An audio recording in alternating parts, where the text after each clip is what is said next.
अच्छा फैसला दिया जो कि चुनावी चंदा है या फिर पार्टियों के चंदे के लिए एकदम जो सरकार ये समझ रही थी कि हम अब हमारे से ज़्यादा कोई नहीं है, मगर सुप्रीम कोर्ट से ऊपर भी कोई नहीं है, तो मानना पड़ेगा। क्या कहना चाहते हैं? देखिए, सुप्रीम कोर्ट का इलेक्टोरल बॉन्ड पर जो फैसला आया है, यह भारत को ही नहीं पूरे विश्व में जहां भी लोकतांत्रिक व्यवस्था है उनके लिए एक नज़ीर है कि चुनावी बॉन्ड एक प्रकार का भ्रष्टाचार की गंगोत्री है। और आपसे हम ये बता दें, जब लोक समाज पार्टी जब इसका चुनाव ये बॉन्ड आया था तो शुरू में ही प्रधानमंत्री को ज्ञापन के माध्यम से अपना विरोध किया था कि आप चुनावी बॉन्ड मत लाइए, और ये बहुत बड़ा पारदर्शिता का नहीं है जैसा जेटली जी कह रहे हैं।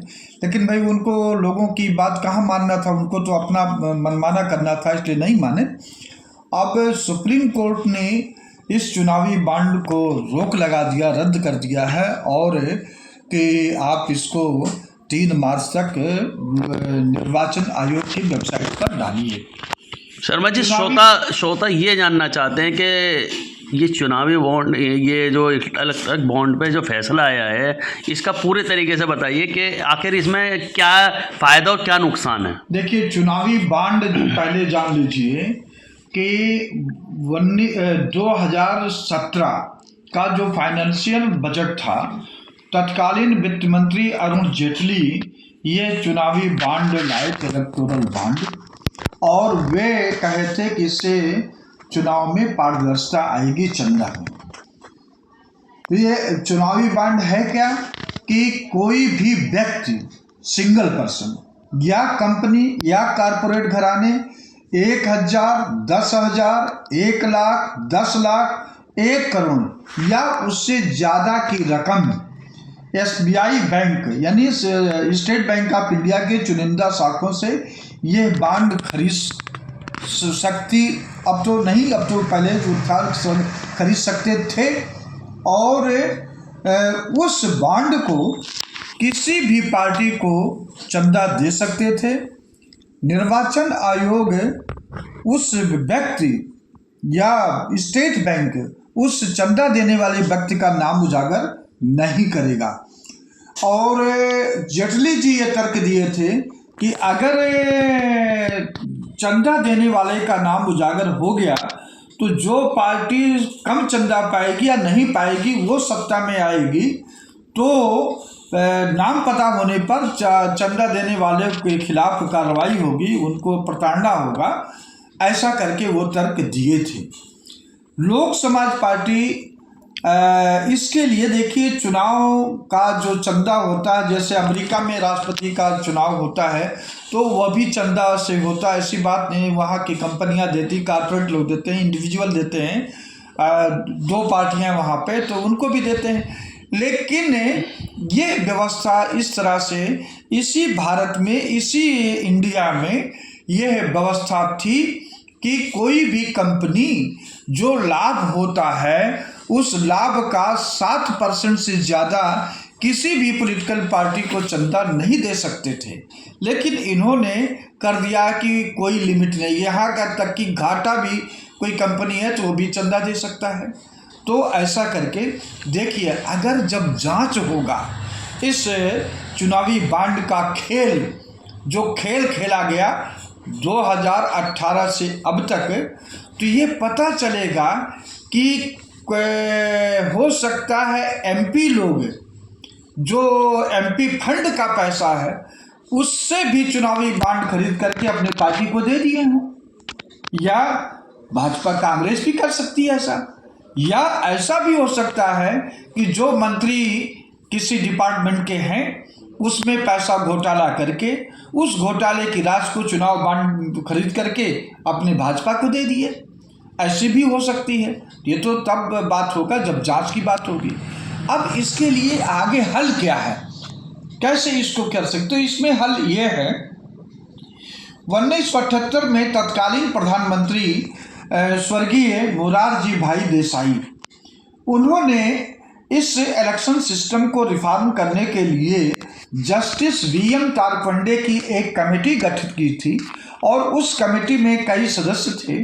उन लोगों ने यह रिपोर्ट भारत सरकार को दिया कि महंगाई को कंट्रोल करने के लिए और संसद को पवित्र करने के लिए, विधायिका को पवित्र करने के लिए ये लोकसभा और विधानसभा के चुनाव सरकारी फंड से कराए जाना चाहिए।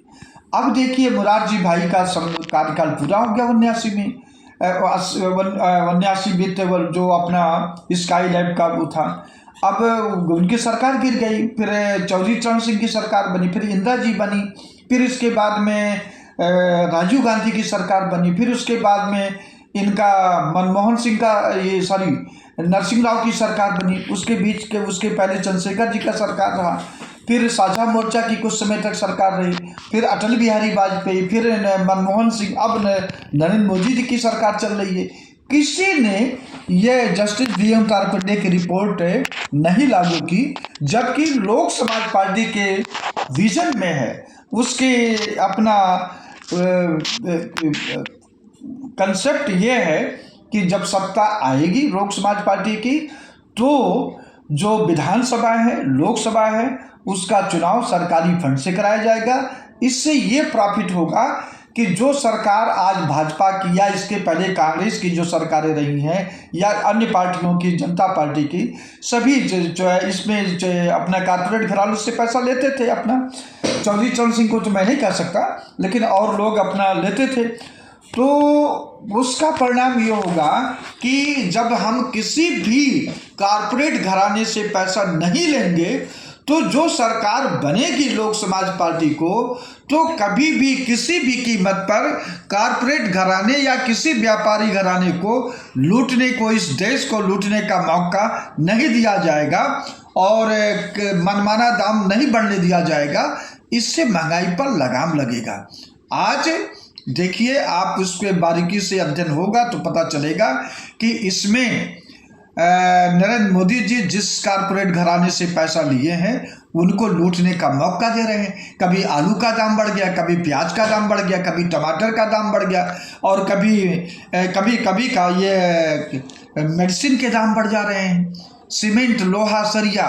तो आप ये जान लीजिएगा, जब जांच होगा तो ये पता चलेगा यही नरेंद्र मोदी जी, भाजपा के लोग सीमेंट वाले से, आलू वाले से, सरिया वाले से, टमाटर वालों से, केमिस्ट वालों से और घरानों से जबरदस्ती या खुशी से ये चुनावी बांड से पैसा लेकर के अपनी पार्टी की चंदा किए हैं, इकट्ठा किए हैं।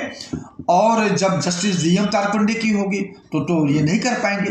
अब रही बात जब सरकारी फंड से होगा, तो लोक समाज पार्टी का ये भी विजन है कि जो आज धुआंधार बाढ़ की पानी की तरह पैसे को बाढ़ की पानी की तरह बहाया जा रहा भारतीय जनता पार्टी के द्वारा, वो नहीं होने दिया जाएगा। चाहे विधानसभा का चुनाव, चाहे लोकसभा का चुनाव है, सरकार जो है जितने भी प्रत्याशी रहेंगे उन प्रत्याशियों के नाम, उनका सिंबल घर घर पहुंचाएगी और एक विधानसभा में 2 या 3 जनसभा करवा देगी। सभी प्रत्याशी को 2, 4, 10 जो रहेंगे सबको 10-15 मिनट का मौका मिलेगा। इससे ज़्यादा कहीं प्रचार करने नहीं दिया जाएगा। और बल्कि जो आज नरेंद्र मोदी जी, भाजपा के लोग पूरे प्रिंट मीडिया पर कब्जा कर लिए, पूरे इलेक्ट्रॉनिक मीडिया पर कब्जा कर लिए, पूरे देश की दीवारों पर कब्जा कर ले रहे हैं। अब ये भी तिमारपुर के इलाके और उधर में गए दिल्ली में, एक बार फिर मोदी सरकार। काहे को मोदी सरकार भाई? क्यों तुम दीवार पे लिखवा रहे हो? क्या एमसीडी से आप परमिशन लिए हो या CPWD से परमिशन लिए हो? लेकिन चूंकि आप सत्ता में, सत्ता के नशे में मनमानी कर रहे हो, ऐसा नहीं होने दिया जाएगा। शर्मा जी, क्या जो पैसा आया है चंदा के रूप में, हाँ, क्या वो भाजपा सरकार इसी तरीके से खर्च कर रही है उस पैसे को अपने चुनाव प्रचार में? और कितना पैसा आया अभी सुप्रीम कोर्ट में जो आया? अभी हमारे पास आंकड़ा आया है कि भाजपा को 8,800 करोड़ नंबर 1 पे मिला है। उसके बाद में कांग्रेस, उसके बाद आम आदमी पार्टी, ममता और सपा, ये सबको मिला है। लोक समाज पार्टी को 0/0, क्योंकि उनको वो नहीं है। वो तो यही सोच रहे कि ये तो कुछ नहीं है। लेकिन इनको लोक समाज पार्टी की कीमत तब पता चलेगी जब हम लोग सत्ता में आएंगे। अच्छा, आपकी बात जैसे, और इस पर देखिए, ईडी को अगर वास्तव में ये ईमानदार हैं तो चुनावी बांड देने वालों के घर में छापा मारना चाहिए और कि आप ये पैसा कहाँ से लाए हो। ये नहीं करेंगे, लेकिन लोक समाज पार्टी की सरकार में जितने लोग चुनावी बांड दिए हैं उनसे पूछा जाएगा ये पैसा कहाँ से आया है और उसी पर कार्रवाई होगी।